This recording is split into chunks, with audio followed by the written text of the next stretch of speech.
बिस्मिल्लाहिर्रहमानिर्रहीम। आज का जो हमारा टॉपिक है ये है टाइप्स ऑफ मैट्रिक्स पार्ट 2।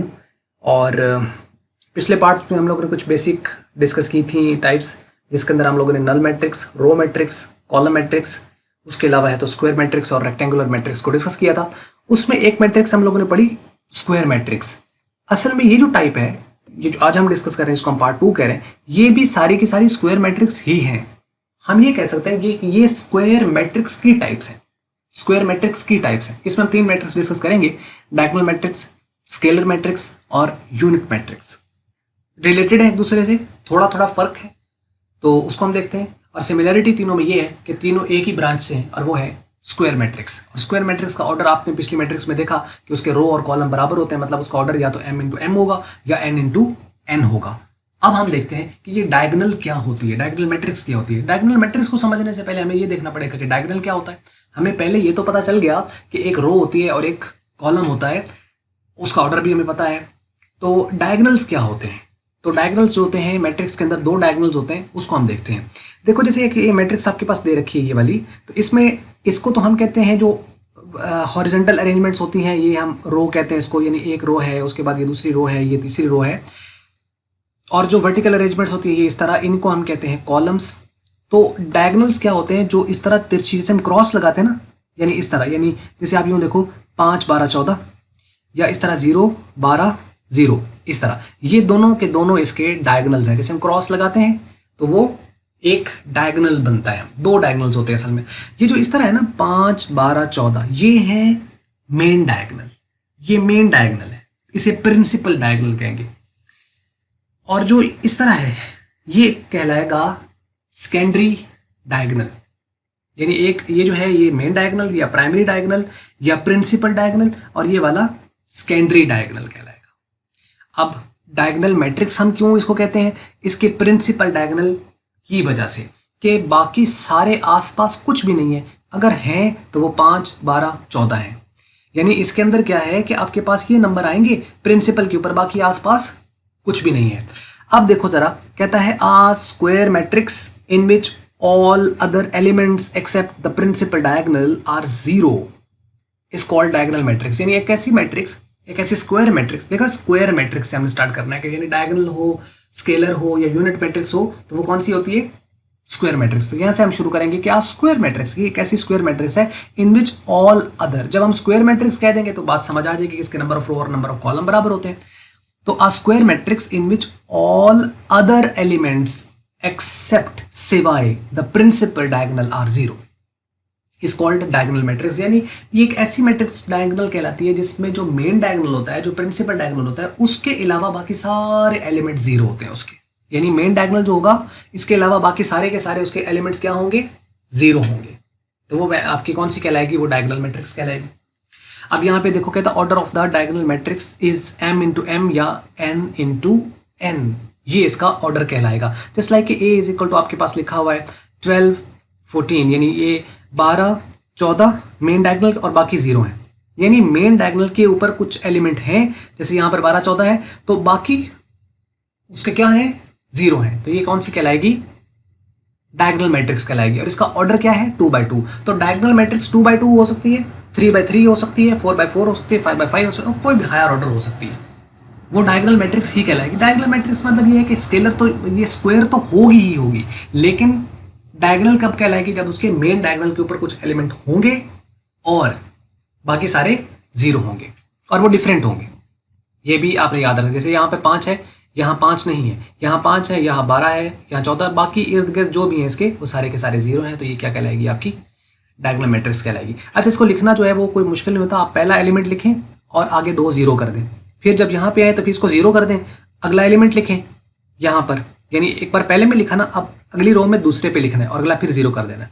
फिर जब यहाँ पे आना है, अब चूंकि यहाँ पहला 0 किया, अब 2 0 डालें और अगला एलिमेंट लिख लें। इसको लिखने का तरीकाकार ये है, यानी आप लिखेंगे 5 0 0 0, उसके बाद 12 0 और 0 0 14, या कोई भी जो आप नंबर लिखना चाहते हैं उसके अकॉर्डिंगली आप इसको लिखेंगे। तो ये आप 4 by 4 भी बना सकते हैं, 5 by 5 भी बना। अगर आप इस तरह बनाएंगे ना कि इनको पहले लिखें तो वो आगे पीछे चीज़ें हो जाएंगी। आपने रो वाइज ही चलना है, यानी पहला लिख के आगे 2 0, फिर पहला 0, फिर अगला नंबर लिख के आगे 0, फिर पहले 2 0 और फिर उसके बाद लास्ट एक नंबर। ये इसका लिखने का तरीका है। इससे आसानी से आपकी ये बन जाएगी, आप इसको प्रैक्टिस कर सकते हैं। तो उसके बाद है स्केलर मैट्रिक्स। स्केलर मैट्रिक्स जो है ये भी एक स्क्वायर मैट्रिक्स है, लेकिन इसमें अब एक स्केलर क्वांटिटी होगी। स्केलर का मतलब एक फिक्स्ड नंबर होगा, फिक्स्ड नंबर होगा। इस ऊपर वाली में क्या है कि नंबर अलग अलग है यहाँ पर, लेकिन इसके अंदर नंबर फिक्स है। A square matrix in which each element of principal diagonal is scalar quantity, यानी इसका हर जो एलिमेंट है वो एक स्केलर क्वांटिटी है। अ कांस्टेंट नंबर एक्सेप्ट 1, यानी एक कांस्टेंट नंबर है सिवाय 1 के। And all other elements are 0 is called scalar quantity. बाकी सारे 0 हैं उसके, ठीक है। यानी प्रिंसिपल के अलावा बाकी सारे 0 होंगे, लेकिन प्रिंसिपल पर जो होगा वो कांस्टेंट कोई नंबर होगा 1 के अलावा, क्योंकि 1 वाली जो होती है ना वो एक और टाइप है, इस वजह से कह रहा है कि 1 के अलावा।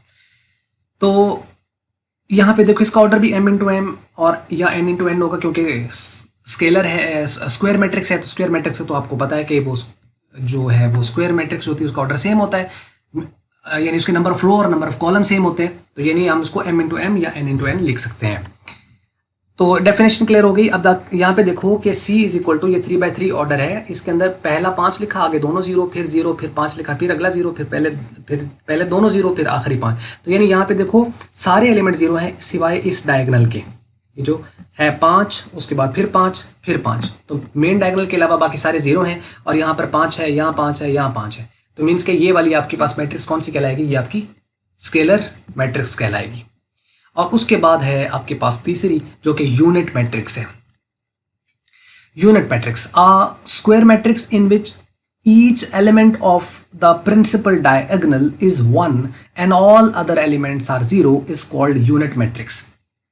यानी अब अगर आप गौर करें तो डायगोनल से आपको ये समझ लगी, यानी अगर आप यहाँ पर सारे 12 कर देते तब ये क्या होती?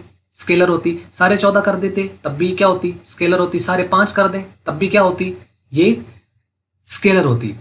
तो अब एक चीज़ और भी नोट करनी है कि यहाँ पे जैसे लिखा हुआ है एक्सेप्ट 1, यहाँ पे स्केलर के अंदर कांस्टेंट नंबर है, तो वो ये नहीं, 0 नहीं होने चाहिए। 0 तो सारे हो नहीं, क्योंकि सारे 0 हो गए फिर तो वो नल मैट्रिक्स बन जाएगी ना। तो नल मैट्रिक्स नहीं होनी चाहिए, ये बात एक कंडीशन के अंदर आपने याद रखनी है। तो अगर खाली सारे 1 हो गए तो वो यूनिट मैट्रिक्स है। अगर 1 के अलावा कोई नंबर कांस्टेंट हो गया अदर देन 0, अदर देन 1, तो वो आपके स्केलर कहलाएगी। और अगर डिफरेंट नंबर हो गए यहाँ पर तो वो आपकी क्या कहलाएगी? वो आपकी डायगोनल मैट्रिक्स कहलाएगी। तो यानी डायगोनल, स्केलर, यूनिट, फर्क आपको वाज़ेह तौर पर यहाँ पर समझ लग गया होगा। तो यूनिट मैट्रिक्स में क्या है कि सारे 1 है। Order of the diagonal matrix, ये डायगोनल तो हम या डायगोनल कह लें या इसको हमें कहना चाहिए यहाँ पर यूनिट मैट्रिक्स। यूनिट जो मैट्रिक्स है यहाँ पे भी होना चाहिए scalar. Order of scalar matrix is m into N या n इंटू एन, और order of the unit matrix is m into m या n इंटू n। और unit matrix is also called identity matrix. अच्छा, ये चीज़ भी आपने याद रखनी है कि इसको दूसरा जो नाम है यूनिट मैट्रिक्स का वो आइडेंटिटी मैट्रिक्स है, और आइडेंटिटी मैट्रिक्स को आमतौर पर हम I से डिनोट करते हैं। और unit matrix is represented by the capital letter I, ठीक है, I से हम रिप्रेजेंट करते हैं। अच्छा, यहाँ पे बात अक्सर आपको देखा होगा कि इस तरह लिखा होता है I3, यानी वो कहता है I3 बनाओ, write down the matrix I3। इस I3 का क्या मतलब है? 3 रो 3 कॉलम। अगर I4 लिखते इसका मतलब 4 रो 4 कॉलम। तो वो बाज़ दफ़ा पेपर में आता होता है write down the I3 matrix. तो हमें लगता है I3 मैट्रिक्स क्या होता है? तो I3 क्या है? आइडेंटिटी मैट्रिक्स आपको लिखनी है। ये यूनिट मैट्रिक्स लिखनी है जो कि 3/3 कॉलम आपके पास हो। जैसे ये I3 ही है, इसको हम कह सकते हैं कि ये I3 है। तो आप चाहें तो इसको इस तरह लिख सकते हैं कि I3 is equal to like this.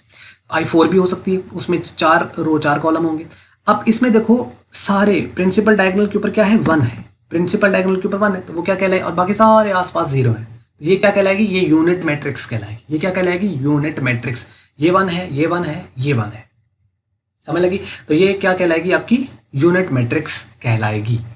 तो ये बात आपको क्लियर होगी। अगर 4/4 में होती तो आपके पास ये होगा, यहाँ 1 आता, आगे 3 0 आते, फिर पहला 0 और उसके बाद ये 1 होता और आगे फिर 2 0 आते, फिर यहाँ पर 2 0, फिर एक 1, फिर आगे आके आखिर पे फिर एक 0, और फिर चौथी रो पे पहले तीनों 0 होते, फिर आगे 1 होता और आगे फिर उसका 0, या बल्कि आगे एंड हो जाना था 1 पर। तो ये इस तरह करके आप उसको बना सकते हो। ये है इसके लिखने का तरीकाकार कि आपने इसको लिखना किस तरीके से।